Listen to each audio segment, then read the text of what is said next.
Hola, ¿alguna vez has notado que Instagram tal vez sabe demasiado?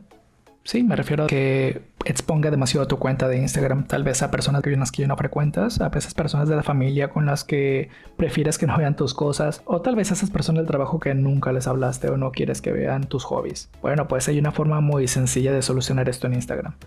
Bienvenido a Heavy Labs, el lugar donde encontrarás gameplays, guías y más. Lo primero que tenemos que hacer es irnos a tu perfil de Instagram. Ya estando en tu perfil de Instagram vamos a seguir 5 sencillos pasos y con estos pasos esto se solucionará muy fácil. Ya estando en tu perfil de Instagram vamos a ir al menú de hamburguesa que se encuentra en la esquina superior derecha. Ese sería el paso 1.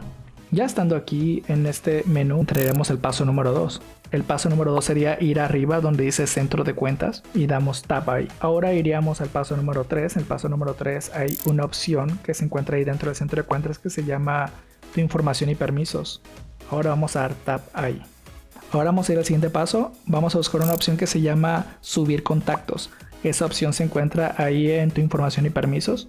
Ya encontramos esa opción de subir contactos, les damos tap rápidamente.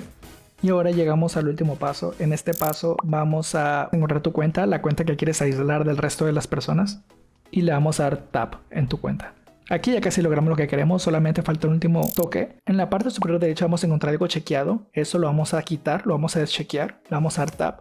Y con esto vamos a evitar de que Instagram comparta tu información y tu perfil con contactos que tengas en tu teléfono, que tengas en tu cuenta, incluso que tengas con otras cuentas de Instagram o con otras cuentas de Facebook. Y ya con esto tenemos todo solucionado.